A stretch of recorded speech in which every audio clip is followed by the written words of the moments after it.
respetando la virtud y honor.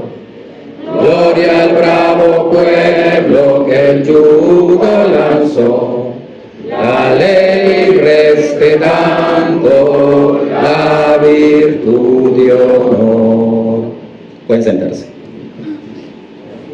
Sean todos bienvenidos a la conferencia Punto Fijo, Valor Histórico Presente, cuyo ponente es el doctor Ramón Guillermo Aveledo, presidente del Instituto Parlamentario Fermín Toro, organizado por el Instituto de Estudios Parlamentarios Fermín Toro, Formación y Debate, la Universidad Católica Andrés Bello, la Universidad Pedagógica Experimental Libertador y el Colegio de Universitario de Administración Mercadeo Juan, Extensión San Felipe.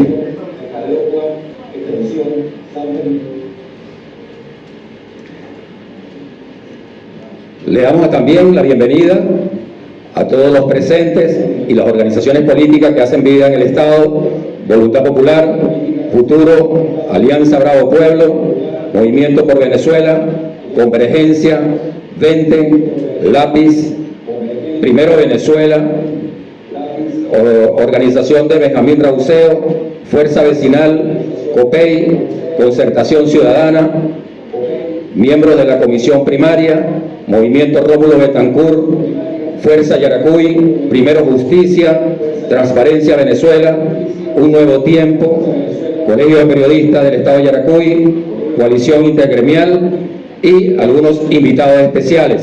Sean todos bienvenidos a este magno evento.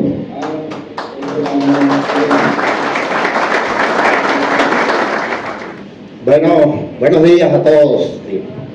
Bueno, en primer lugar, agradecido por acompañarnos en este evento muy significativo y de muchísima importancia, ¿no?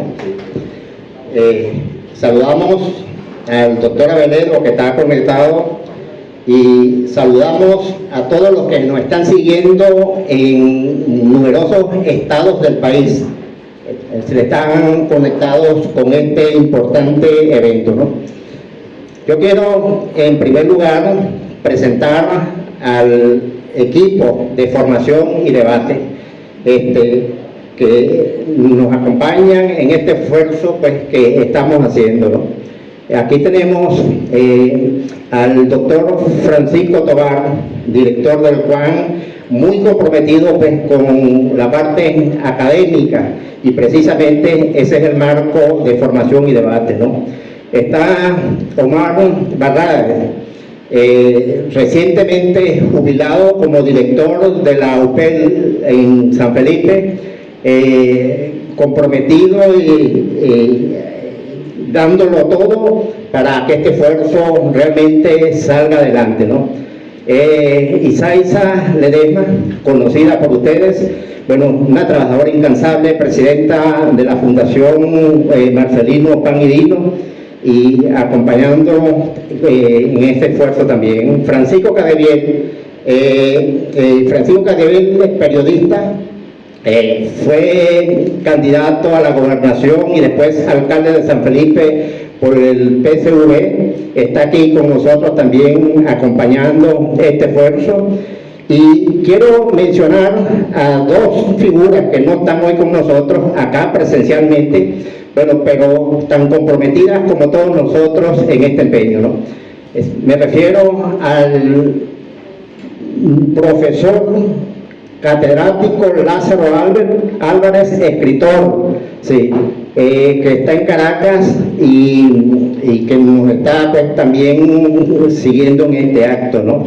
Y uno que nosotros llamamos Quijote en el equipo nuestro, que es Libardo Linares, un trabajador incansable de la cultura, que ha publicado varios libros con muchísimo esfuerzo, está en Caracas también cumpliendo compromisos, están allí. Un saludo a todos ustedes, un saludo al diputado Viayo Pilieri, presente aquí también, a Miguel Ponente, a todas las figuras pues, que están acá con nosotros acompañándonos hoy, ¿no?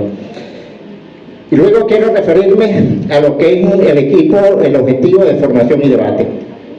Este equipo tiene un marco académico Y el propósito es ayudar a las diferentes organizaciones políticas, que lo permitan, a formar su cuadro dirigente, ¿no? Y no tiene absolutamente ningún condicionamiento de siglas partidistas. Esto es absolutamente amplio y ese es el propósito también. Llegar a ayudar a las organizaciones partidistas en este esfuerzo, municipalizar este esfuerzo también para que facilitar el que puedan realmente integrarse con nosotros. Y no es solamente ofrecerles a las diferentes organizaciones el apoyo de formación y debate, sino invitarlos también a que participen con nosotros en este enorme esfuerzo que estamos haciendo. No es fácil, es un esfuerzo algo quijotesco que nos empeñamos en echar adelante, pero precisamente una de las cosas que necesita el país en estos momentos es Quijotes por todos lados. Quijotes que se atrevan a hacer las cosas que parecen imposibles o que no parecen oportunas hacerlas, pero que son absolutamente necesarias e impostergables, ¿no? De eso se trata el esfuerzo de formación y debate. Y por supuesto, el nombre, formación y debate, bueno, si algo conduce al debate necesario es la formación. Y ahí estamos nosotros dispuestos a ayudarnos, no nosotros los que estamos acá, sino a través de figuras de los que están acá, pero también de muchas figuras que se nos han ofrecido para acompañarnos en este esfuerzo, ¿no? Y hoy precisamente en ese esfuerzo tenemos una presentación de lujo, que es la del doctor Ramón Guillermo Aveledo, ¿no?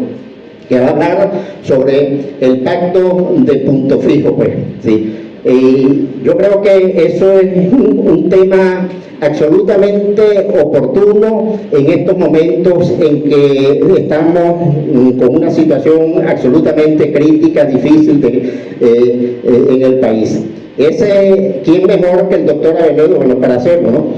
Y ese fue un esfuerzo, miren, que vale la pena retomarlo, lo que ocurrió en el 58, donde los liderazgos partidistas fueron capaces, pues, de ponerse de acuerdo cuando era quizás más difícil ponerse de acuerdo, porque las diferencias en aquel momento eran de carácter ideológico, y sin embargo, bueno, se pusieron de acuerdo porque pusieron en primer lugar el interés del país en el centro de los propósitos de ese esfuerzo que estaban haciendo, ¿no? Bueno, y si era necesario entonces, pues, darle la estabilidad a la democracia que nacía después de la dictadura de Pérez Jiménez. Bueno, y allí se dio el pacto que hoy creo que el país reclama, una versión, no el mismo pacto de Punto Fijo, pero sí una versión que sea capaz de unir a los venezolanos en torno al interés nacional. Yo creo que el pacto de Punto Fijo no puede ser un espejo roto donde pocos quieren mirarse. Por el contrario, hay que rescatar la esencia del pacto de Punto Fijo y reevaluar ese acuerdo de 1958 y proponernos en conjunto una nueva versión que nos una en torno al interés del país. En torno al interés del país más que en torno al interés electoral, que es legítimo también, pero que esos intereses electorales partidistas deben estar atados fundamentalmente al interés del país. Ese es el propósito de este foro, y rescatar la esencia de ese pacto como ejemplo de lo que quizás deberíamos hacer, pero eso lo va a hacer mejor que nadie el doctor Ramón Guillermo Aveledo. Y antes de dejar al doctor Ramón Guillermo Aveledo, yo quiero en primer lugar expresar nuestro regocijo, y creo que el regocijo de los venezolanos por el premio Cervantes que se le acaba de dar a Rafael Cadena, que acaba de ocurrir, para que quien pido un gran aplauso.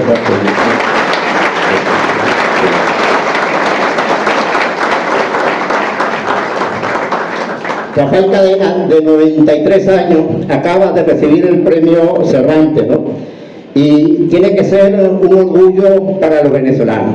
Por cierto, poco valorado por el régimen que tenemos.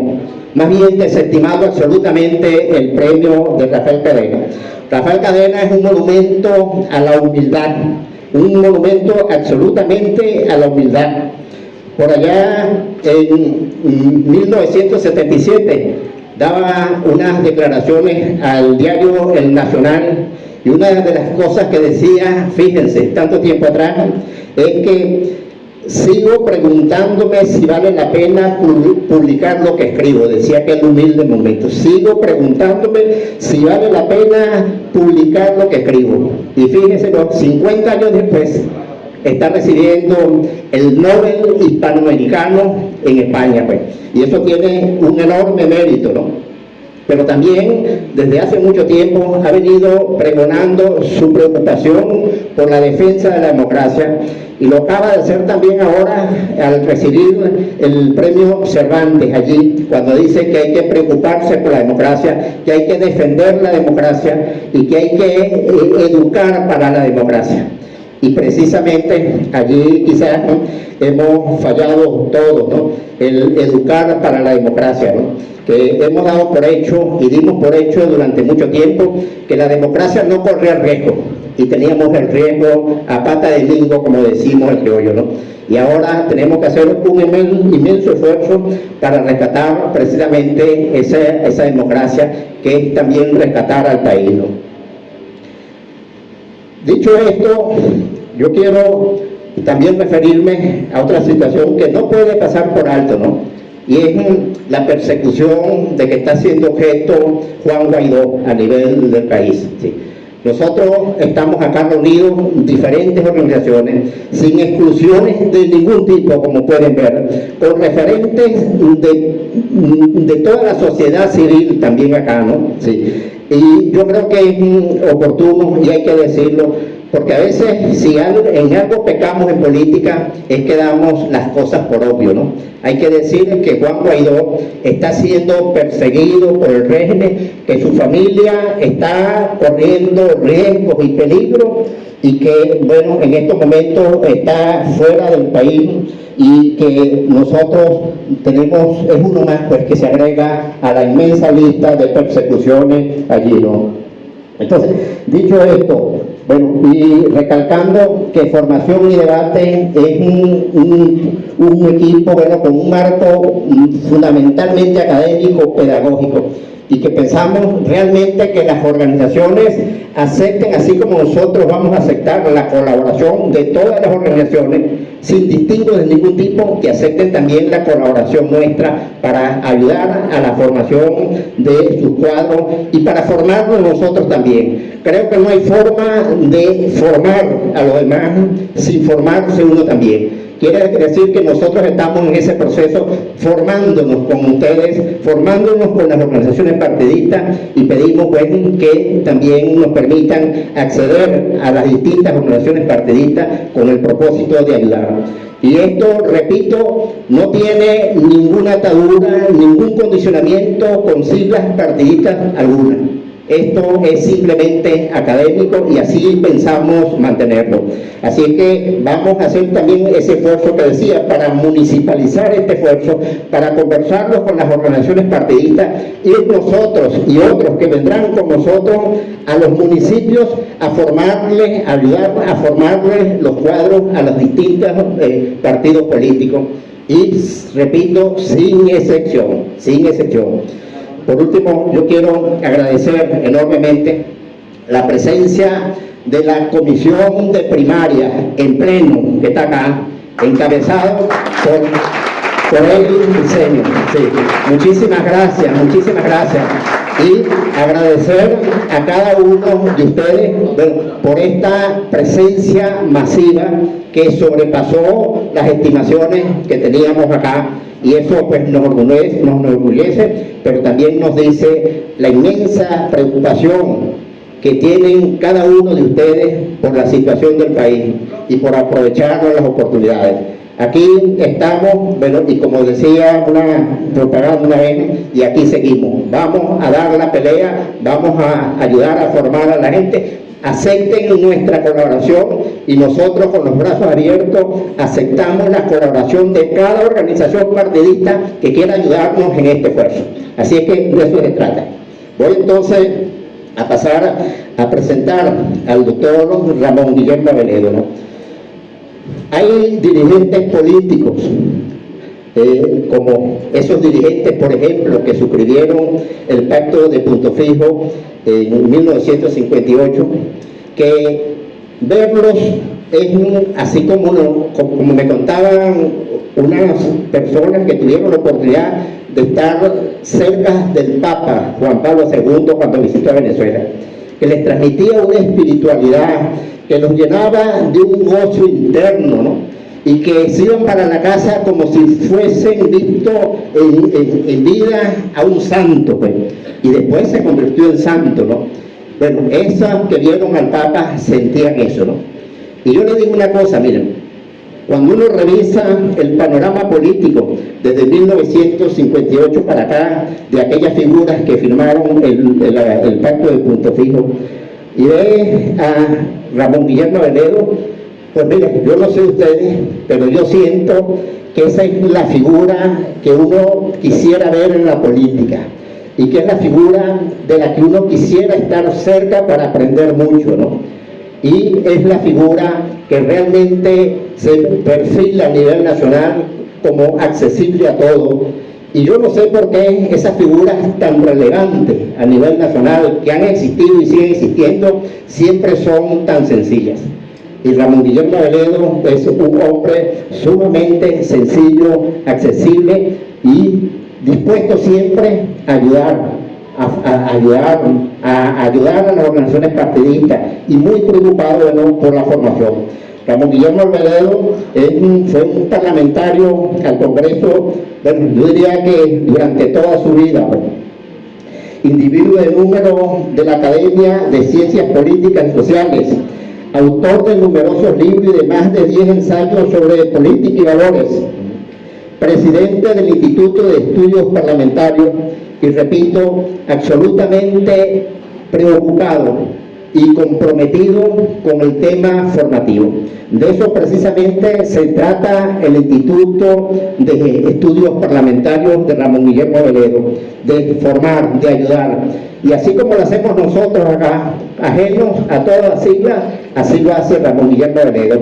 Me contaba el otro día que en sus talleres de formación participaban concejales del PSV, por ejemplo, ¿no?, de todas las organizaciones, y creo que así debe ser. De manera que en Ramón Guillermo Aveledo tenemos la mejor referencia que queremos ver en la política venezolana. Y Ramón Guillermo Aveledo representa una reserva moral para el país político nacional.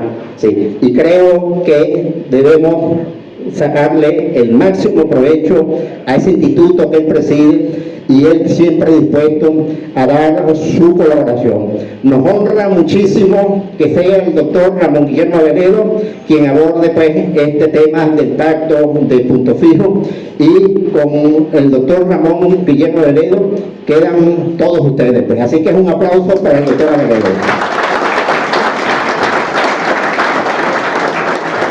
Vamos a dar inicio y la intervención del doctor Ramón Guillermo Aveledo en la conferencia Punto Fijo, Valor Histórico y Presente. Este año se cumplen 65, el 31 de octubre de este año, se cumplen 65 años del Pacto de Punto Fijo. Ese evento, esa efeméride, es una excepción en nuestras grandes fechas patrias, porque la nuestra ha sido una historia sin nada más por la confrontación, guerras, revoluciones, golpes de Estado, dinámica vencedora. Esta fecha conmemora un fruto del diálogo en un país cuya historia ha sido más una de monólogos, como decía un fallecido amigo mío. Pero además, el Pacto de Punto Fijo tiene una relación íntima con Yaracuy, no solo porque el anfitrión de la casa donde se firmó el pacto y uno de sus firmantes Rafael Caldera, que era sanfelipeño, yaracuyano de San Felipe, pero además porque el nombre de Punto Fijo, así pegado en una sola palabra y no en dos, porque no se refiere a la ciudad del estado Falcón, de la península de Paraguaná, sino que es otra referencia. El nombre que le puso Caldera y su esposa Alicia a su primera casa, cuando por fin tenían una casa propia, un punto fijo, es el mismo que designaba al punto más alto en la antigua carretera entre San Felipe y Nirgua. Ese punto más alto de la carretera lo llamaban punto fijo, y por eso Caldera le puso ese nombre a la casa. Así que el pacto de Punto Fijo, en su denominación inclusive, está pues íntimamente ligado a Yaracuy. Hay algunas cosas a las que quiero referirme en esta conversación con ustedes, que después, además entiendo, después de exposición, habrá la oportunidad para las preguntas y la participación de los presentes. Vamos a ver cuáles fueron los antecedentes de ese pacto, tanto los remotos como los más cercanos, para poder comprender el valor que tuvo eso que ya ha señalado Germán en su exposición, del valor, la significación de que gente que era muy distinta fuera capaz de entenderse en aquel momento.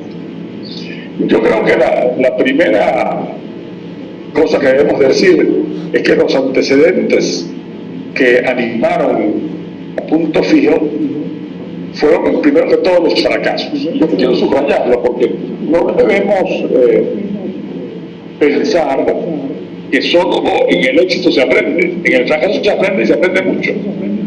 Pero además no debemos desestimar, desvalorizar lo que la fuerza, la riqueza que puede tener un fracaso en política o en la vida, y si de él somos capaces de extraer lecciones importantes.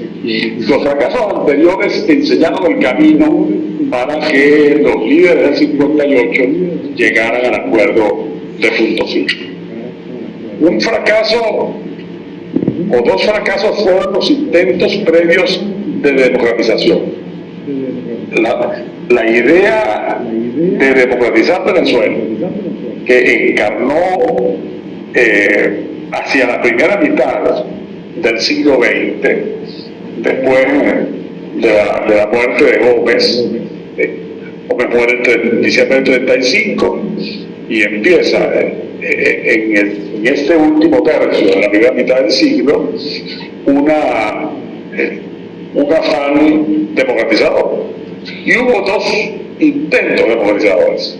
Un intento de democratización gradual, reformista, que es el que va de 1936 a 1945, que podríamos decir desde febrero del 36, a partir de aquellos grandes acontecimientos de Caracas, que es lo que llama el historiador Manuel Caballero como el 23 de enero social, fuera la expresión de protesta del pueblo de Caracas, que fue el disparador, el incentivo para que el presidente López Contreras, que había sucedido a Gómez, que era su ministro de Guerra y Marina, y él lo había sucedido de acuerdo con el procedimiento prescrito de la Constitución de entonces, es decir, los ministros escogían a uno de ellos para que ocupara provisionalmente la presidencia hasta que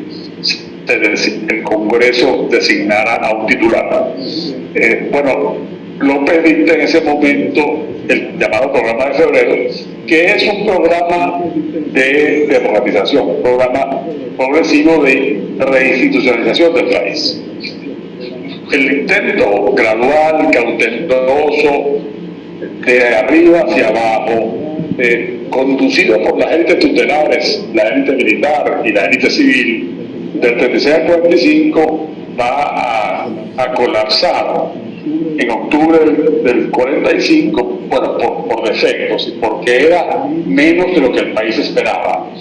Los cambios que evidentemente estaban y se iban regresando los exilados, se iba liberalizando la política, incorporando nuevos sectores, había libertades públicas y además libertades de prensa.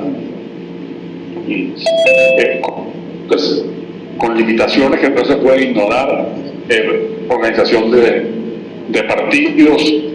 Sin embargo, esa liberalización que tuvo inicio con López Contreras y que después continuó y se puede decir se amplió con Medina Angarita, sin embargo va a colapsar porque era menos de lo que el país esperaba. Y ese primer intento fracasa a los 10 años. Fracasa el intento organizador, provisto es decir, animado por los que están arriba y adentro, por la élite que tenía el poder.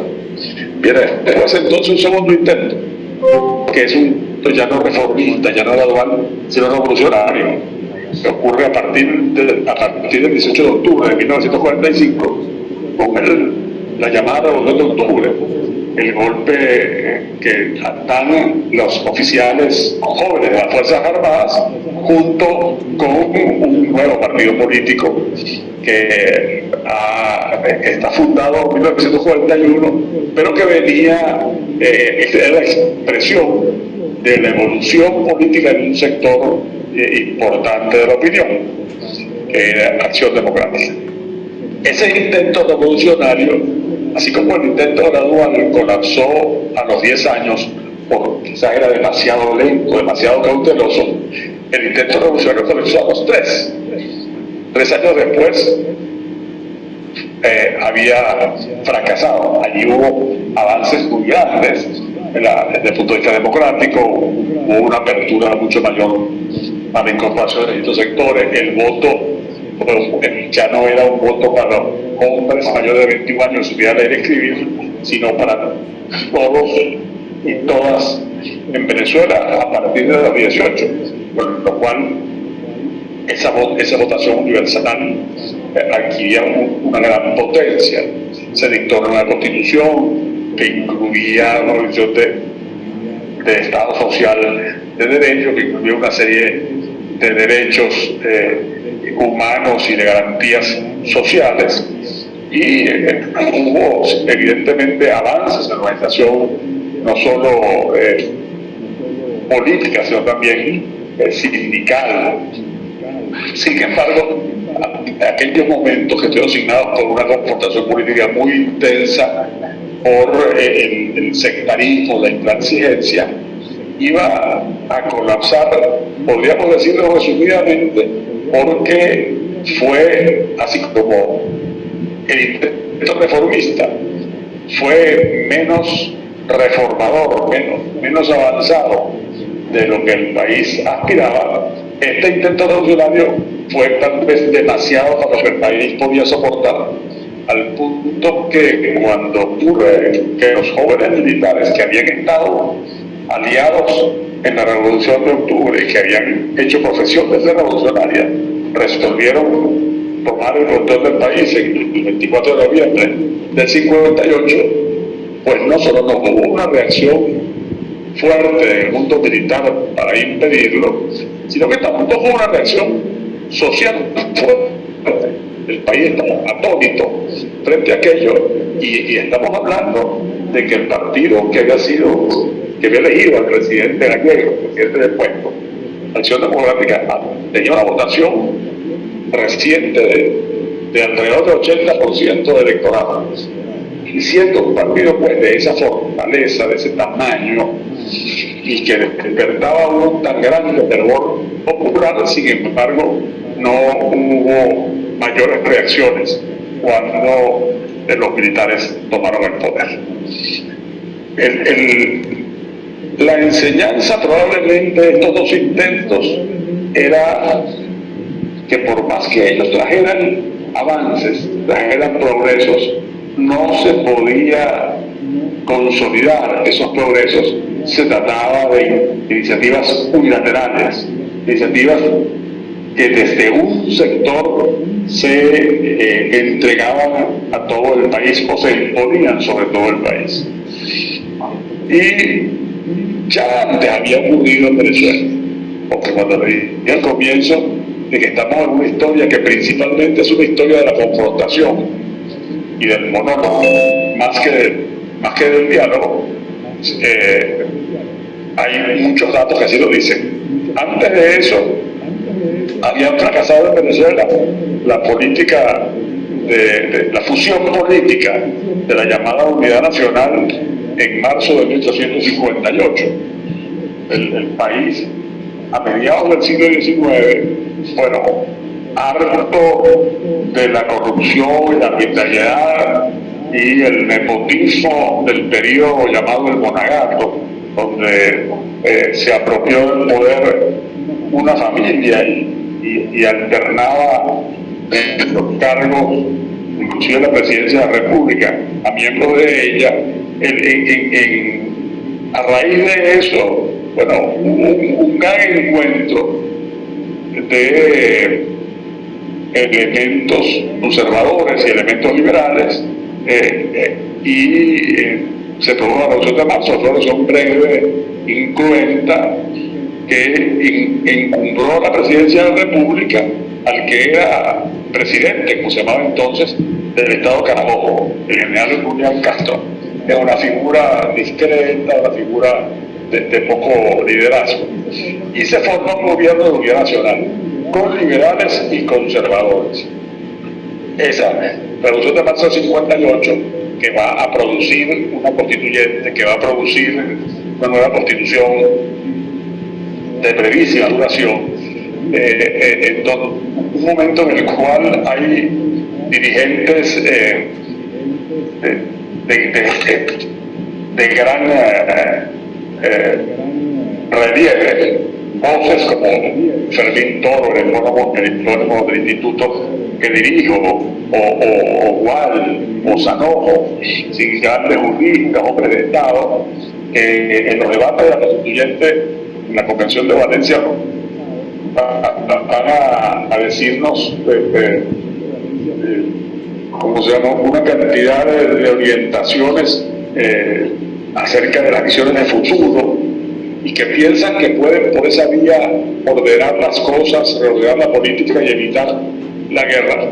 Sin embargo, esa fusión fracasó porque al poco tiempo los partidos que formaban parte de ella, bueno, empezaron a tratar de sacar ventajas, se impuso el sectarismo, la revancha, lo que muchas veces ha ocurrido con la justicia en las revoluciones, y eso lo dice el Fortuna en su historia constitucional, que la justicia en las revoluciones no deja de ser venganza, y esa revancha lo que va a tener eficacia es solamente mientras ellos están en el poder. Al cambiar el poder deja de tener eficacia, porque no es verdadera justicia.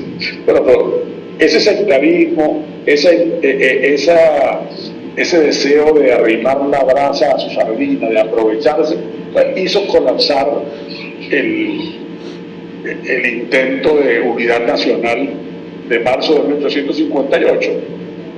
Pero tampoco fue ese el último intento fracasado.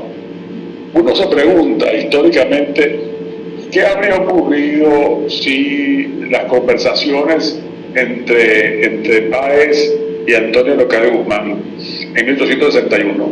Guzmán, jefe del liberalismo, Páez, la principal figura de los conservadores o paecistas. Bueno, si eso se hubiera podido, esas conversaciones que se iniciaron hubieran continuado y hubieran justificado, a lo mejor si hubiera terminado antes la guerra federal que ya había comenzado, y si hubiera podido arreglar las cosas en otros términos. Lo mismo que al final de la guerra federal, cuando ya era inevitable el desenlace, porque era muy claro que los ejércitos liberales, federales, estaban triunfando, suscribieron el llamado Tratado de Coche Antonio Guzmán Blanco, hijo del antes mencionado, y futuro presidente de la República, por cierto, y Pedro José Rojas, llamado el sustituto, que era el secretario de la presidencia o de confianza de Páez, suscriben un tratado para organizar las cosas en La Paz. Ese tratado, pues, no fue respetado porque no fue aceptado por los vencedores, cuando le presentaron a general Falcón, al mariscal Falcón y a los jefes del federalismo, el acuerdo que habían suscrito Guzmán, Blanco y Rojas, pues no, eso no fue aceptado, no fue admitido, y ocurrió pues que tampoco lo que vino fue una revancha, una persecución, bueno, eso, una persecución de todos los que habían estado en el poder de sus cercanías en la etapa anterior. Bueno, pero uno igualmente se puede preguntar si cuando ocurrió, después de que se han puesto de acuerdo Acción Democrática y el medinismo, implícitamente, en comparaciones indirectas, se han puesto de acuerdo con la candidatura de Diego Escalante, cuando por razones de la salud de Escalante no pudo continuar la candidatura presidencial Escalante. Hay un libro que es de ficción, pero que está muy bien hecho, de Francisco Zuniaga, llamado El pasajero de Truman, que relata ese episodio. Hay también fuentes historiográficas para verlo, pero claro, es muy sabrosa la lectura del libro de Zuniaga, que es un gran escritor, uno de los mejores narradores venezolanos de este tiempo. Por cierto, por descuido no agradecí especialmente como barquisimetano, además, la referencia que hizo Germán al premio Cervantes de Cadenas, que a todos nos ha emocionado tanto. Yo tengo además motivos adicionales para la emoción, porque se trata de un amigo personal que admiro mucho, y además les confieso de mi padrino de promoción de bachiller, porque él es como yo, egresado del Liceo de Centro Grado de Barquisimeto, y fue escogido a proposición de Freddy Castillo, que fue rector de la Universidad de Yaracuy, mi fallecido amigo Freddy Castillo. A proposición de él fue escogido como padrino de nuestra promoción de bachilleres del año 67. Pues bueno, si después de que había hecho lo más difícil a ella el medinismo, que era entenderse en una candidatura pública para agrandar las reformas que aumentaran la participación política de la ciudadanía. Bueno, ocurre el trastorno de la salud de Escalante. Si en lugar de ponerse cada uno por su lado a buscar solución, si hubieran sentado y decir, bueno, ahora ¿cómo hacemos? Ocurrió esto, que seguramente habría sido distinta la historia de Venezuela. Claro, eso no ocurrió, pero lo cierto es que, como dice Andrés Stambuli en su libro, se extravió la política en un momento que es crucial, porque a la política muchas veces le puede ocurrir que se extravíe. En nuestra historia ha ocurrido muchas veces. ¿Qué significa se extravíe la política? Que en lugar de los métodos de la conciliación, del reconocimiento de la diversidad, de la búsqueda de acuerdos y para ordenar, para limitar el desacuerdo y ordenarlo, y analizarlo y fortalecer los consensos, bueno, se toma el camino de la imposición, de la unilateralidad, el camino de poder, de imponer, porque creo que saco la cuenta, que tengo fuerzas para eso, de imponer mi punto de vista y de un poco arrastrar a los demás a eso. Bueno, inclusive antes de octubre de 1945 hubo una crisis en el sistema político, no solo la que desembocó en la revolución, sino antes de eso era muy evidente que se ha presentado una separación, una discordancia entre el general López Contreras y Medina, un distanciamiento y unas visiones distintas acerca de la política nacional y de lo que debía hacerse. es sorprendente que esas dos figuras, dos grandes figuras, que venían ambas del ejército, que eran ambos andinos, ha sido con López, el ministro de Guerra y Marina, como se llamaba el Ministerio de la Defensa, el general Medina, pues eran una personas que se entendían muy cercanas y sin embargo no fueron capaces de entenderse y dialogar para resolver sus problemas y afrontar los retos que había en el presente. Pues es posible que el país se hubiera evitado unos sobresaltos con eso, si hubiera habido esa sabiduría. Pero bueno, yo creo que de todas esas cosas hay un aprendizaje para el liderazgo del 58. También hay un aprendizaje en los violentos sectarismos del trienio 45-48 que enfrentaron los actores, por cierto, a los actores que van a ser firmantes del pacto en el 58, 10 años después, ¿no? Acción Democrática, a COPEI y a URD, que tuvieron enfrentamientos muy fuertes, muy duros, muy intransigentes, y que tuvo ese exceso, esa inflamación del sectarismo a tener su secuela en el decenio militar. En el decenio militar, que significó para muchos la persecución, el destierro, inclusive para algunos la muerte, pero al final, para todos, la limitación muy severa de sus posibilidades de participación, la limitación de su derecho a vivir en la patria y, por supuesto, la imposibilidad de influir en los acontecimientos, digamos, el desconocimiento de sus derechos ciudadanos. Eso, sin duda, va a ser una escuela dura, una pedagogía difícil. Cuando decimos que aquel viejo dicho de la letra con sangre entra, en este caso estaría muy bien empleado, porque estamos hablando de que hay un gran sufrimiento por parte de los líderes que tuvo un efecto pedagógico en ellos. Y otro asunto que creo que es una comprensión adquirida en ese tiempo, en el tiempo del diseño militar, después de todo lo que ha ocurrido entre el 36 y el 48, en las dos etapas de los dos intentos de democratización, el reformista y el revolucionario, y en el periodo del decenio dictatorial, yo creo que allí el liderazgo civil adquirió, y el militar, una mayor conciencia o una nueva conciencia acerca del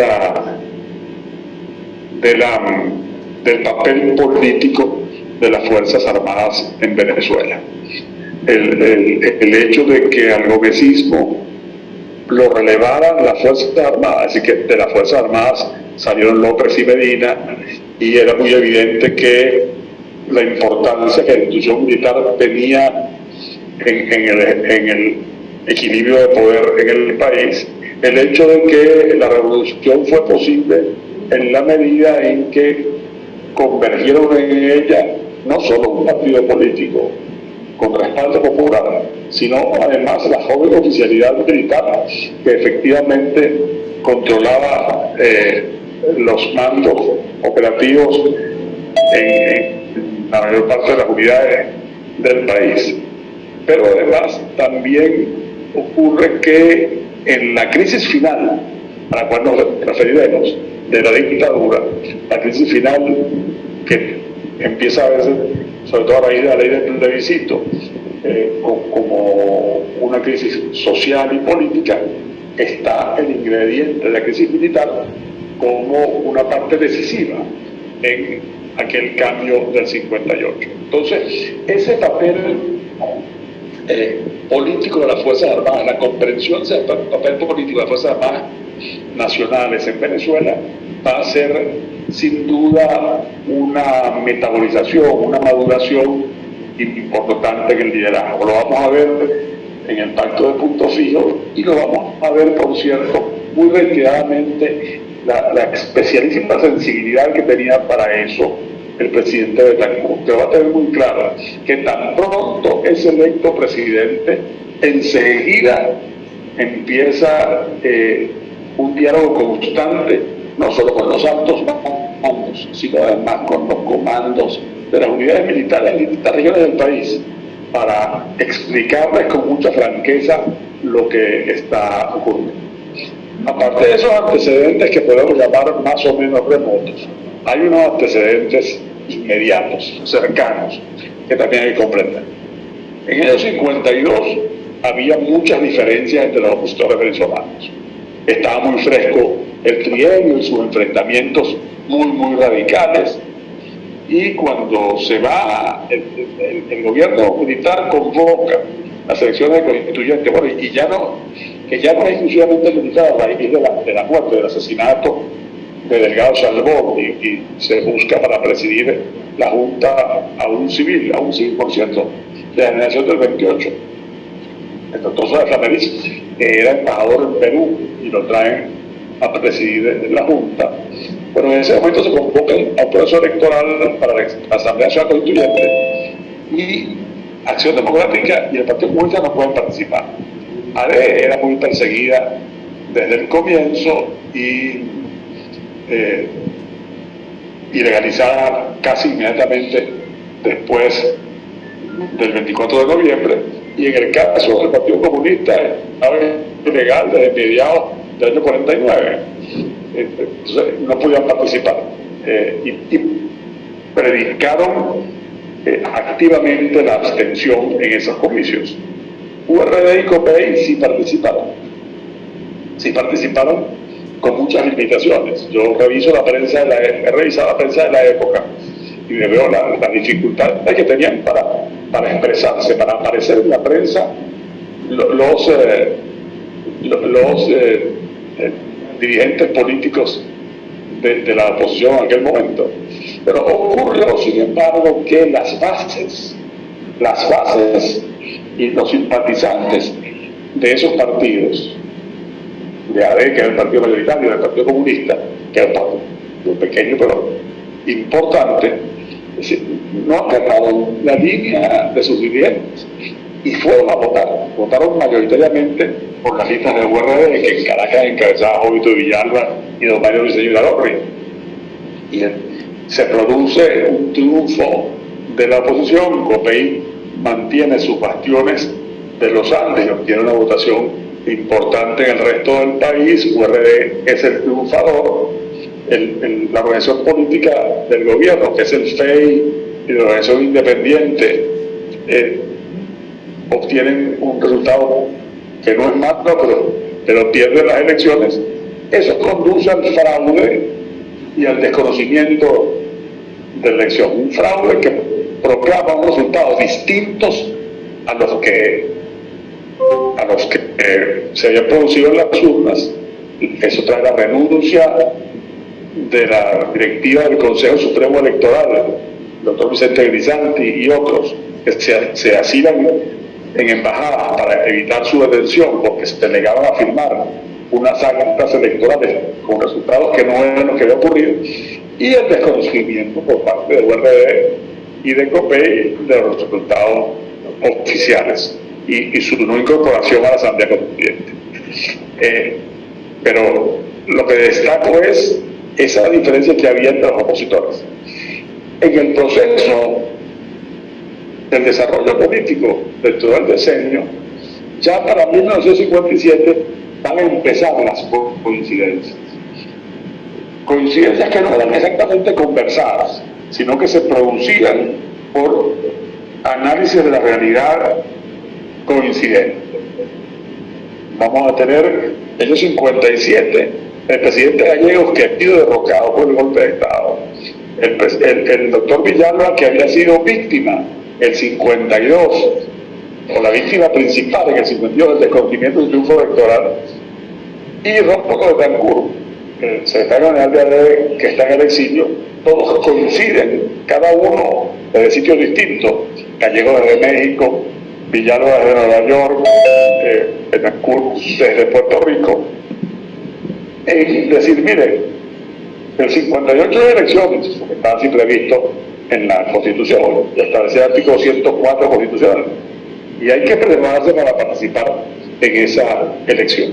Inclusive empieza a hablarse en el país de la posible candidatura unitaria de Rafael Caldera, que era de los grandes líderes, el único que estaba todavía en el país. Por cierto que no se le por mucho tiempo, porque después, precisamente porque se filtró que eso era una posibilidad, se supo de la seguridad del Estado, se enteró, y primero lo detuvieron varios meses, y después, cuando pusieron la libertad, y se asiló en la Nunciatura Apostólica, costó para que le dieran salvoconducto y finalmente logró salir del país, pero eso va a ocurrir después. Por cierto, en ese mismo, en enero y febrero de 1957, escribió un joven político exilado en ese momento en la ciudad de Múnich, en Alemania, que había empezado primero a estudiar a concurso de estudio de abogado en Santiago de Compostela, en España. Al graduarse fue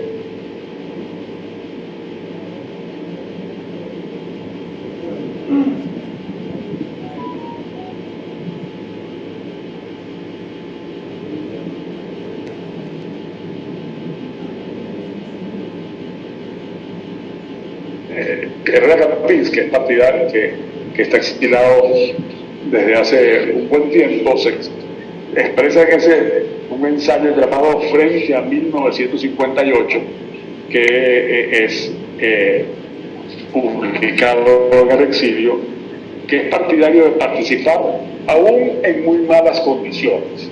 Y dice en su texto: ha sido hasta ahora, no se olvide, el voto el único medio en el cual se ha derrotado a la dictadura. Y advierte, pide tener cuidado con la obsesión de la pértiga. La pértiga es la garrocha, ese instrumento que se usa en un tipo de salto en el atletismo, que se apoya en esa especie de largo garrote que es la pértiga o garrocha para superar una altura mayor. Y dice, hay que cuidarse de la obsesión de la pértiga. Y dice Luis Herrera, a causa de nuestra ansiedad e impaciencia. Dice, la democracia total no es carrera de velocidad. Y plantea en la oposición inclusive un diálogo con los ofensores, es decir, un diálogo con la dictadura, para lograr que esa elección se produzca. Dice, suena raro proponer un diálogo, dice Luis Herrera, a quien cito, proponer un diálogo insólito en un país donde la política se ha hecho a base de monólogos, pero para alcanzar ese camino incruento y digno hay que echar mano a las reservas de nuestra buena fe. Bueno, en noviembre, después de la ley del plebiscito, que es una ley que dicta el gobierno exactamente para eludir el cumplimiento del artículo 104 de la Constitución, ha escrito el propio Luis Herrera en otro tono, con amargura, decepcionado, un ensayo llamado La tumba de la dictadura, en el cual el título acierta, porque el texto es también uno de la frustración y el desengaño, pero el título es acertado porque esa trampa, esa eludir la Constitución del año 57 para evitar la elección presidencial y hacer un truco con una cosa no prevista en la Constitución, va a significar la tumba de la dictadura, efectivamente. Pero se va a frustrar la elección y la posibilidad de una elección en donde haya una concurrencia unitaria, pero sin embargo faltaba mucho menos de lo que la mayoría pensaba. Por cierto, que en Nueva York, y eso es otro dato interesante, esas coincidencias del año 57 y comienzo del 58, se encontrarán Rómulo Betancourt, Otto Villalba y Rafael Caldera, el 20 de enero del 58. Caldera ha sido recién liberado y después recién dado el salvoconducto para irse del país. Se encuentran los tres en una correspondencia que han tenido previamente Betancourt y Luis Herrera en la carta que era la primera vez que se escribían directamente. Betancourt inclusive le dice a él que se venga a Nueva York para que converse, que aquí está joven, pueda conversar. Yo le puedo dar plata para ir para allá. Pero además, no se preocupe, que yo creo que a Rafael lo van a soltar pronto. Y él debe estar ahí, y él es la persona más indicada para que esté allí, porque tiene el pulso de lo que está pasando en el país. Él tiene esa vivencia directa, aparte pues de su inteligencia, de su profundidad y su liderazgo. Y efectivamente se ocurrió. Y se reunieron en el Athletic Club de Nueva York. Creo que el que era socio de ese club, que es un club bastante exclusivo, era el doctor Ignacio Luis Arcaya, otro exilado, el presidente de URD para el momento, que va a ser ministro del Exterior en el gabinete coaligado.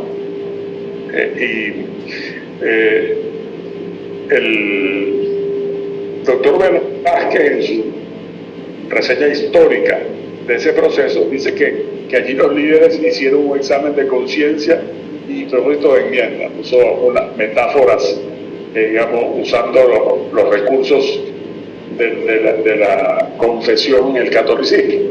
Es decir, el propósito, el examen de conciencia y el propósito de enmienda. La verdad es que coincidieron los tres líderes en la conveniencia del encuentro.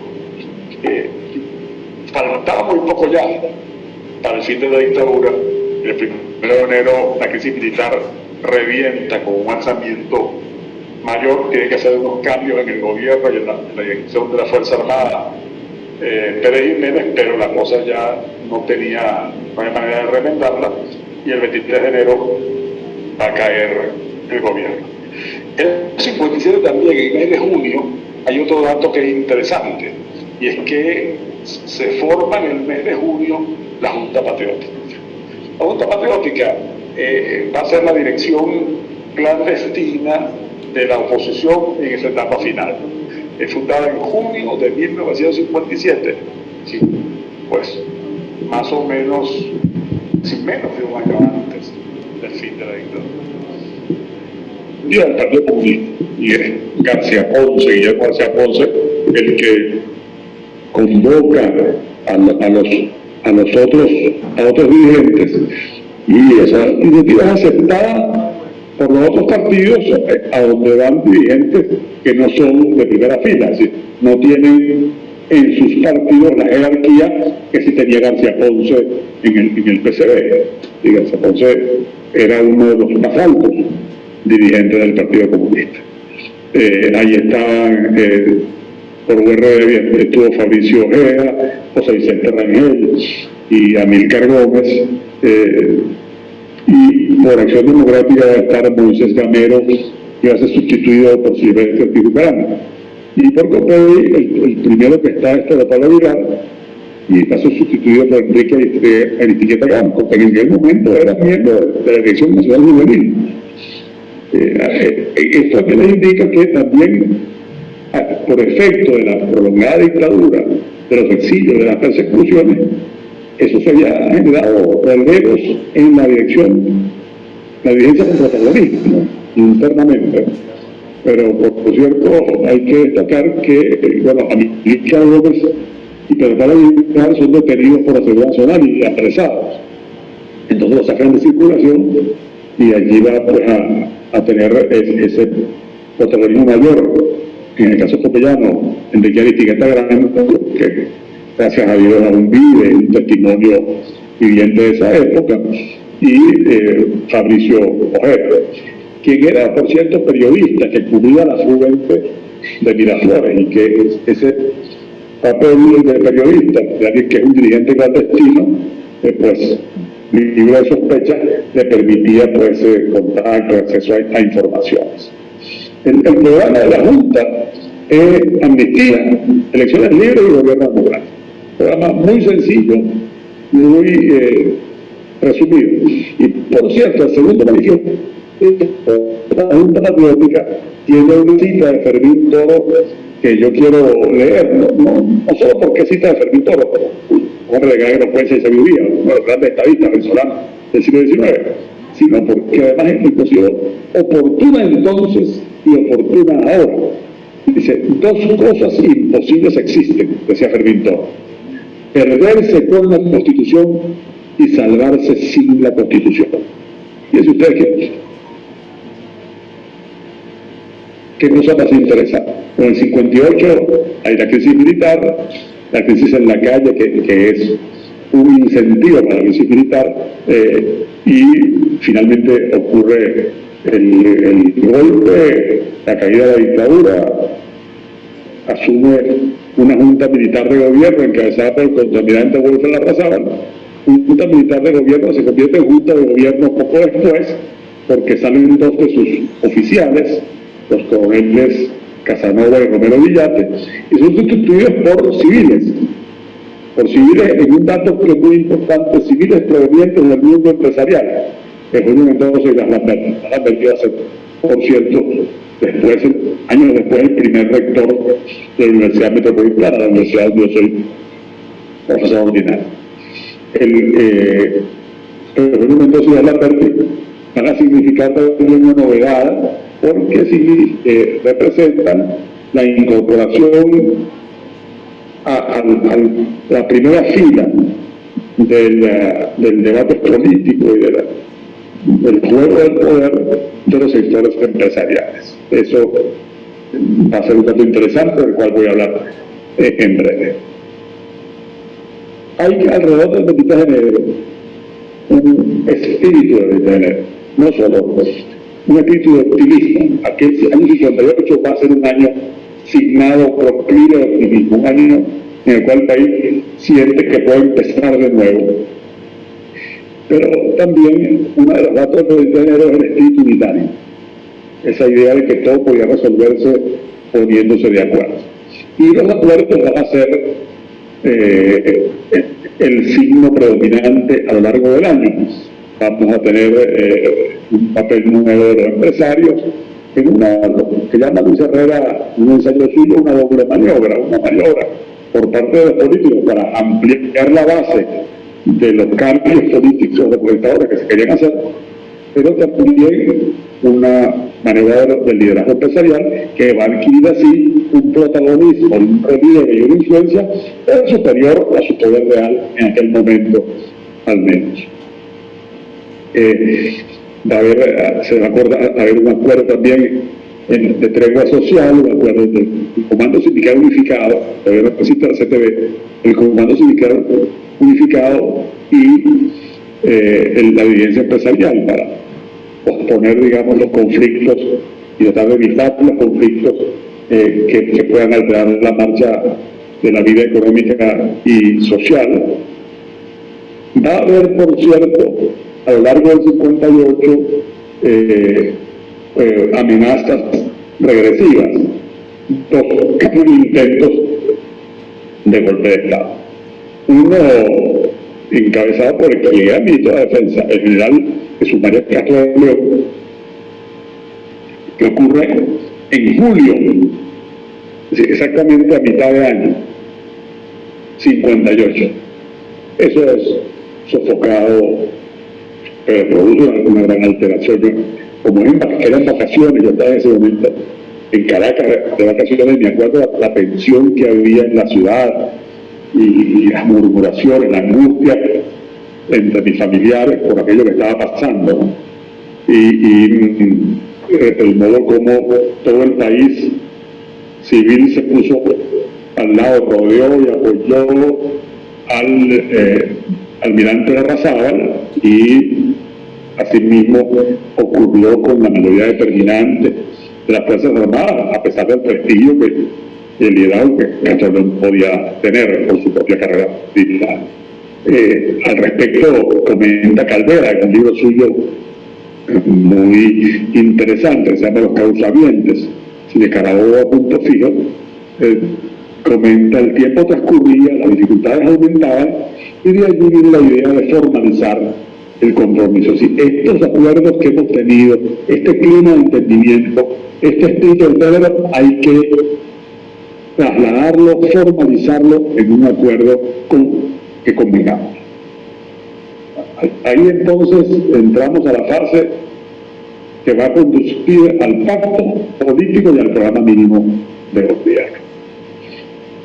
Si pudiera haber como una doctrina entre comillas, unas premisas de pensamiento acerca de qué es lo que orienta a la formación del pacto, vamos a encontrar que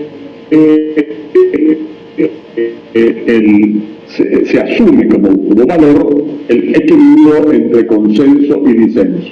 Se sabe que va a haber desacuerdo, se sabe que hay cuestiones en las cuales no es posible entenderse, pero también que hay consensos que son posibles, que son factibles y que hay que procurar equilibrarlos. No se puede actuar como si hubiera solamente consensos, porque no es verdad, pero tampoco se puede privilegiar el desacuerdo, el enfrentamiento, porque, para decirlo en los términos criollos, la masa no está para el ocho. Entonces, se convierte en un valor al equilibrio entre consenso y disenso. Al comienzo se va a designar una comisión para elaborar un programa unitario. Va a estar allí Augusto Dubuc, que es una gran figura de acción democrática, va a ser primer ministro de Interior de Tancur, va a ser presidente del Senado más adelante, va a estar por el RD Ignacio Luis Arcaya, que fue el primer canciller. Va a estar Luis Herrera Campins por COPEI, que, como sabemos, va a ser años después presidente de la República. Va a estar Gustavo Machado por el Partido Comunista e Isaac Pardo, intelectual y entonces político, Isaac Pardo, de Integración Republicana, que es un partido que han formado antiguos marinistas que habían estado en la fundación de URD y que después que se convirtió Villalba en el líder de URD, se habían distanciado de esa organización. Pero se conversa inclusive de las posibilidades de una candidatura unitaria, una sola candidatura a la presidencia de la República por parte de todos los partidos. Esos acuerdos terminaron siendo infructuosos. No se pudo llegar al imposible de la candidatura única, pero las conversaciones se orientaron hacia el desacuerdo limitado. Es decir, es verdad, hay desacuerdo entre nosotros, pero pongámosle unos límites. Vamos a acordar unos rieles, unos marcos para que dentro de él se pueda establecer, se pueda desarrollar y resolver los desacuerdos. Y eso va a concluir en el pacto de punto fijo. Es decir, se llama así porque se firmó en la Casa de Caldera, que también se nombre, y se firmó el 31 de octubre del 58. Estamos hablando, miren, mes y piquito antes de las elecciones, que van a ser el 7 de diciembre. El 31 de octubre del 58 se firma ese pacto entre los tres partidos mayores, AD, URD y COPEI. Son testigos, son invitados como testigos del acuerdo el Fede Cámaras, la Federación de Gremios Universitarios, que había sido, la Federación Cívica de Universitarios había sido muy importante en la etapa final de la dictadura, en esas protestas del 57 y el comienzo del 58, el conjunto de gremios tradicionales y de profesores universitarios. El Comando Sindical Unificado, donde estaban los sindicalistas de tendencia acción democratista, de tendencia comunista, y los de COFETROP, de tendencia socialcristiana. COFETROP es el antecedente de la CLASC y de la CLAT y del Frente de Trabajadores Copellano. Está también invitado allí la Federación de Centros Universitarios de la Central y la Junta Patriótica. Por cierto, el Comando Sindical Unificado, AFCU, y la Junta Patriótica dejaron constancia ese día de su protesta por lo que consideraban exclusión del Partido Comunista de Venezuela y de Integración Republicana en aquel pacto. ¿En qué consiste el pacto? bueno, se establecen unas pautas de convivencia sin unanimismo, es decir, unas pautas de convivencia entre actores que son distintos.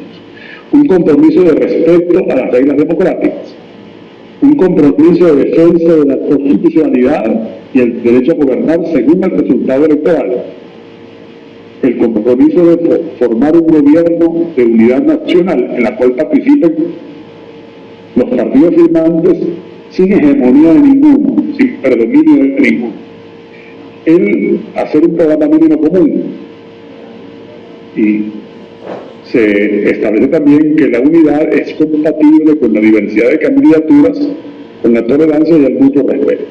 Y se crea una comisión interpartidista para asegurar la tregua y la convivencia, de forma que los problemas que puedan presentarse se puedan tramitar mediante la conversación en esa comisión. Se establece que los votos de todos los partidos y candidatos se entienden como votos para este compromiso unitario.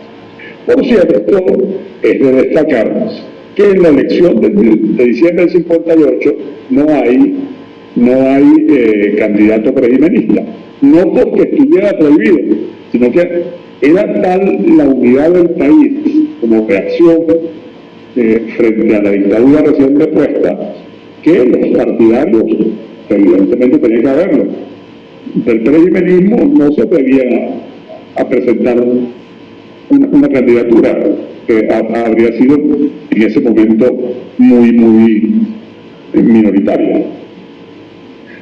Solo 10 años después, en 1968, hubo un partido que oficialmente se proclamó partidario del legado de Pérez Jiménez, se acusó a Silvia Nacionalista y presentó candidatos, por cierto, con un relativo éxito electoral, porque obtuvieron 500.000 votos en el país, que es una cantidad apreciable. Inclusive fueron la primera minoría, la votación más grande en el Distrito Federal, en el 68. Pero en aquel momento no hubo ningún candidato, así que eso facilitaba las cosas para la unidad, permitía la posibilidad de la diversidad de candidatos. Después va a haber el 6 de diciembre del 58, ya me acerco al final de la intervención, va a haber en el propio CNE, en el propio CSE, como se llamaba entonces Consejo Supremo Electoral, firman los 3 candidatos: Betancourt, candidato de AD, Caldera, candidato de COPEI, Integración Republicana y el Partido Socialista de los Trabajadores, y Wolfgang Larrazábal, candidato de URD y del Partido Comunista, el compromiso de la declaración de principios del programa mínimo. La declaración de principios se ratifica el compromiso del pacto y el programa mínimo resume los puntos fundamentales. Se comprometían los partidos en acción política administrativa, una nueva constitución, regularizar las relaciones entre Iglesia y el Estado y una reforma administrativa. En política económica, reconocen el papel del Estado, pero también el de iniciativa privada. Y prometen ponerse de acuerdo con un plan de desarrollo de industrializar en el país el petróleo venezolano, es decir, evitar el petróleo de hierro, procesarlos aquí, no exportarlos en bruto, y que la Corporación Nacional de Fomento, el Banco Central de Venezuela y el Banco Agrícola y Pecuario fueron los motores financieros del gobierno de la dinamización de la economía. Y se ponen de acuerdo en una reorganización y defensa de la petroquímica y de Sidor, y una reforma tributaria. En materia de política petrolera y minera, se ponen de acuerdo en realizar las relaciones entre el Estado y las petroleras, buscando más participación en los beneficios y un mejor control por parte del Estado. La creación de una empresa petrolera, que fue la CBP, la Corporación Nacional de Petróleo, y una flota petrolera nacional, y la revisión de la política del hierro, buscaba también una más responsable participación de Venezuela en las ganancias. Una política social y laboral de defensa y valorización del capital humano, protección de la madre y el niño, vivienda popular, el trabajo como elemento fundamental, la lucha contra el desempleo y la reforma de la ley del trabajo, el desarrollo familiar y la reorganización del Instituto Venezolano de Seguro Social. Fomentar la educación popular en todos los niveles, realizar a fondo el sistema educativo, luchar contra el analfabetismo y, por supuesto, un compromiso de intervención del Estado en la economía, en la educación, sin detrimento de la libertad de enseñanza y dignificación del magisterio y defensa de los valores nacionales. Muy importante el acuerdo con relación a las Fuerzas Armadas Nacionales. Atención, perfeccionamiento y modernización de las Fuerzas Armadas Nacionales. Educación institucional de sus cuerpos, una Fuerza Armada apolítica, obediente y no deliberante, reconocimiento a los méritos y servicios de los oficiales, mejoramiento progresivo de su condición de vida y servicio militar para todos los sectores. En materia de política migratoria, reorientación para la defensa de un migrante útil, y en política internacional se refiere al principio de paz y cooperación, repudio a las medidas contrarias a la autodeterminación de los pueblos, apoyo a la ONU y a la OEA y la búsqueda de vía pacífica para resolver conflictos a través de ellas, respeto a los compromisos adquiridos, relaciones interamericanas coherentes con esos y relaciones internacionales amplias y fomento de relaciones comerciales. ¿Quiénes son los que firman este acuerdo? Este acuerdo es firmado por actores que son partidos y líderes, que son personalidades y organizaciones con historias, con ideas distintas y enfrentadas. Aquí es un partido que se llamaba entonces Nacional Revolucionarios, de la izquierda democrática latinoamericana. Se va a declarar socialdemócrata años después. En ese momento no forma eso parte del lenguaje de Acción Democratista, ni en su tesis política, ni en su tesis económica, en su tesis sindical, la agraria, eso aparece, pero sí es un partido nacionalista, revolucionario, democrático.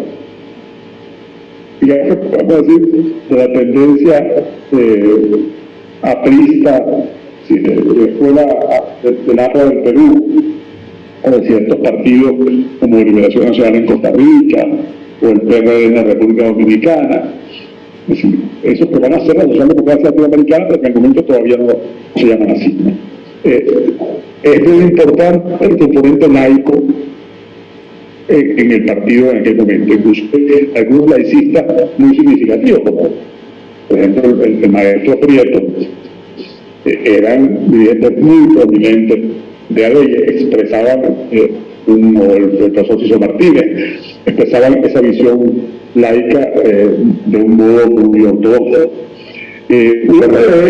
También laico, es una corriente que podemos decir más afín a esta, pero más distanciada, porque estamos en Venezuela, que es un país más de quién que de qué, sea por lo personal, ya vamos a ver.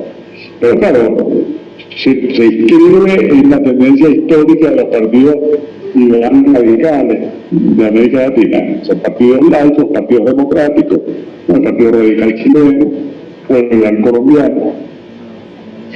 Y allí, digamos, su cabeza visible es Jovito de Villalba. En el Jovito y algunos de los dirigentes un pasado común en el PDN con los accionemocratistas, pero una ruptura que sería muy enconada por diferencias frente a Medina y frente al 18 de octubre, a su regreso al final del gobierno, en el 36. Hoy no está junto con los que debían haber sido sus compañeros en la formación de orden del partido original, sino que al ser elegido presidente de la FED, algo de la Federación Estudiantil de Venezuela, funda con otros la FED Organización Política, es decir, otro partido. Por eso va a converger con los que serán adecos en el PDN, y en el PDN en el secretario general de la secretario, pero ahí se produce una ruptura en el año 39 entre ambos líderes, y entre ambos sectores, la ruptura que Manuel Vicente Magallanes, delegado de los partidos políticos de Venezuela, va a considerar, y por cierto, Acción Democrática, profesora central, va a considerar irreconciliable esa ruptura del 39. En el caso de COPEI, el Partido Social Cristiano, Caldera y el grupo de estudiantes que en el 36 estaban todavía en la universidad, rompen con la Federación de Estudiantes, grupos de estudiantes católicos que forman la UNE, y aquel momento se separa.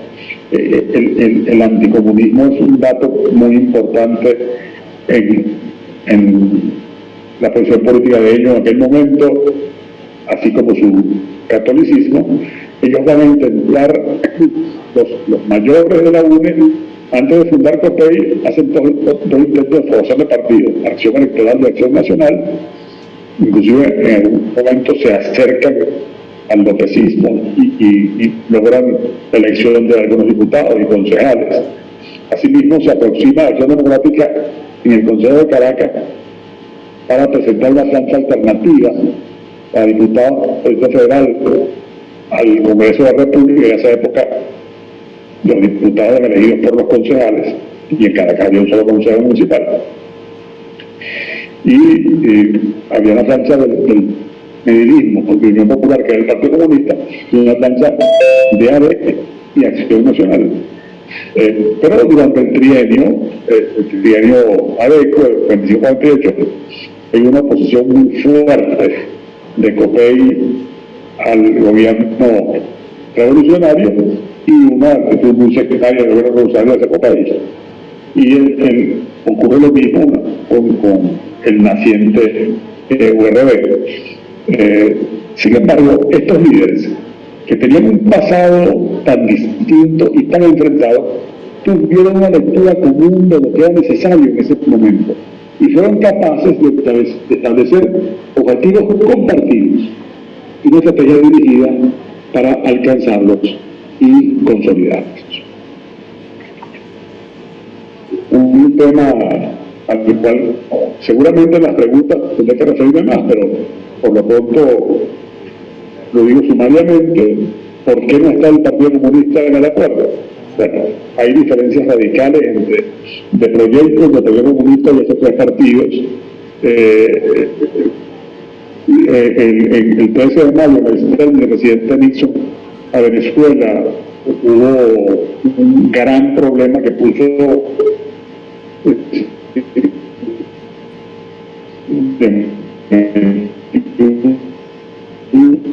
elección de estabilización y eso mostraba como una diversidad en cuanto a la visión de política internacional que convenía a Venezuela en aquel momento y de visión de política nacional. Los partidos resolvieron no incluir al Partido Comunista en el pacto. Eso en el Partido Comunista ha sido leído y así ha sido repetido como las provocaciones betancuristas y la exclusión del pacto, justificaciones de la institución armada que ocurre en el 60 y el 61 a partir de la fecha. Pero a raíz de las elecciones, el Partido Comunista va a rechazar el desconocimiento de la elección de Betancourt. Cuando había gente que pedía que se desconociera esa elección, en las protestas el Partido Comunista no quiso participar.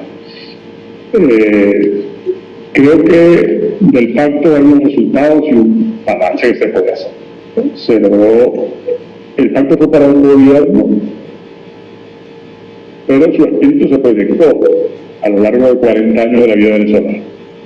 Se proyectó en una prolongada estabilidad y en una posibilidad real, efectiva, que se ocurrió de alternancia en el poder. La Constitución que sirvió de marco para el funcionamiento de la democracia, que yo creo que me gusta decir que es la menos incumplir el progreso nacional, y también se puede decir que con el tiempo la costumbre el espíritu de todo se fue atenuando y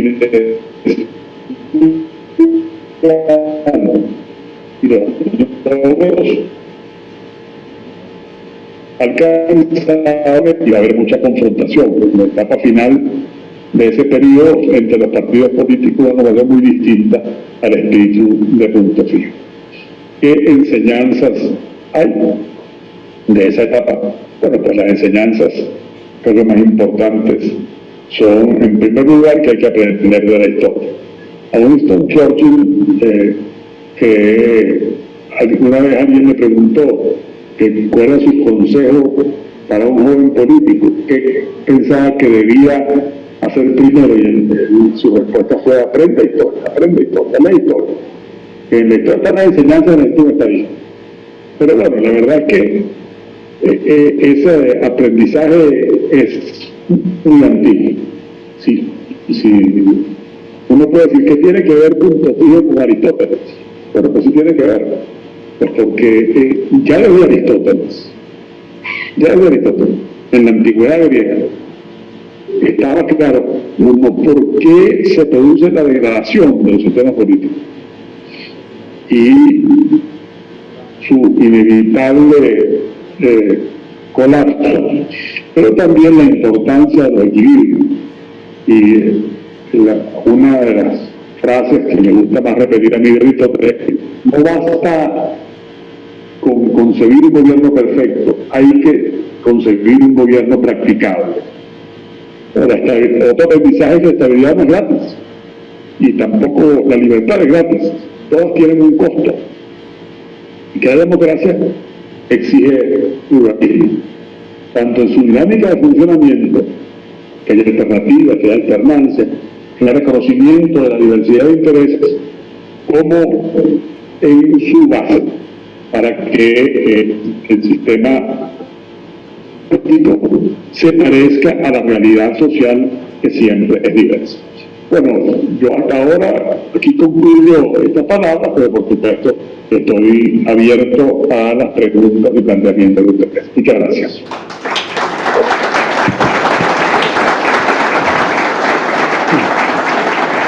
Agradecido, doctor Aveledo.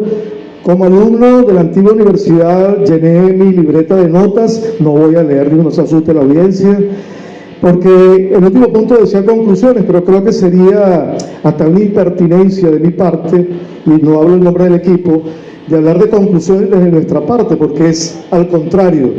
Cada uno, decía el doctor Aveledo, como ciencia, como científicos sociales, toda realidad está en proceso de construcción.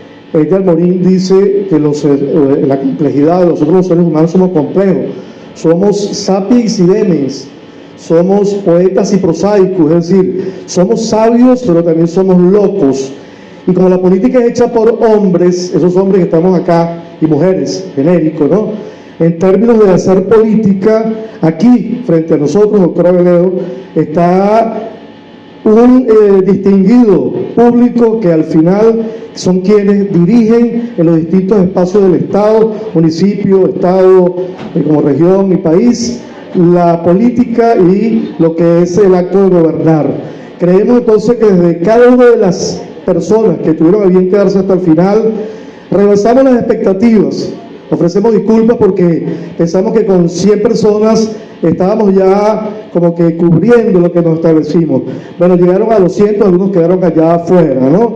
Eso nos dice pues que esa necesidad de la formación y de la convergencia, la coincidencia, sentar personas, como lo decía en aquel momento del Pacto de Punto Fijo, como didáctica, en esta misma sala, sentar personas que de repente incluso se consiguen en un supermercado o en la plaza y miran a otro lado siendo el mismo objetivo, que es pensar el país, como el artículo que escribía don Germán. El país no puede esperar. Y entonces nosotros, porque siempre cualquier iniciativa va a ser tomada como, ¿qué pretenden estos señores y esta señora? ¿Qué pretenden? Pretendemos que aportar en esta etapa de nuestras vidas lo mejor que podamos hacer. No tenemos ninguna aspiración política en términos de lo que es la participación. Y de tenerla sería justo cualquiera de ellos. No puedo hablar en nombre de ellos. Pero como conclusión, entonces, doctor Aveledo, creo que ha sido de una gran valía lo que es el paralelismo de aquella época no es repetible, la historia como ciencia no se repite, son otros hombres, otros contextos, pero sí hay cosas que aprender de la historia como tal, ¿ok? Y usted dijo 3 o 4 cosas: saber leer lo que es la realidad que en aquel momento vivieron ellos. Los políticos, ustedes, respetados dirigentes políticos de distintos partidos que tuvieron la amabilidad de atender la convocatoria, queda en su compromiso de decir: pensemos el país, vamos a coincidir donde hay que coincidir, ya lo decía él, somos diferentes, pero tiene que ser ese pueblo que está expectante, que por cierto, no lo dijo en esos términos, la antipolítica, pero está instalada y eso beneficia al gobierno porque es todo un mecanismo para que la gente no piense en la política, inducir para que no haya la participación y entonces doblegar bajo un esquema ideológico muy bien pensado. Queremos decirles entonces, con esto estamos cerrando. Vamos a hacerles llegar las minutas. Gracias a la amabilidad del periodista Ricardo Tarazona, tenemos los testimonios también allí fílmicos como tal, y ya habrá otras convocatorias, otros espacios. Ya ellos lo han hecho, han visitado Yaritá u otros municipios a participar con la organización política que tenga bien invitarnos como tal, desde lo que es la construcción de no solo lo histórico, sino desde la comunicación política, desde el liderazgo, desde la ética incluso, porque tenemos que darnos un baño de ética, ciertamente, porque pareciera que la política se convirtió antes, en mi caso, de una familia muy humilde, por ahí está mi hermano, venimos y logramos el ascenso social gracias al estudio. Hoy día, lamentablemente, para mucha gente, logra el ascenso social es haciendo política, pero no política de la que nosotros creemos, sin ser unos ilusos. Y si somos unos ilusos, como el poeta Cadena a veces lo piensa, y estamos pensando desde por allá de lo espiritual y de la humildad, bueno, nos asumimos también militantes de esa idea. Queremos darle las gracias en nombre de este equipo que fue presentado. El esfuerzo, lo decía, la palabra que más repitió Germán es esfuerzo. Congregarnos en una sala, construir un auditorio, tal vez el aire no estuvo a la altura, pero esa necesidad de juntarnos y reunirnos para construir país, estamos procurando hacerla y hay muchísimos escenarios. Este es apenas uno de ellos. Gracias, buenas tardes y estamos por aquí en la orden.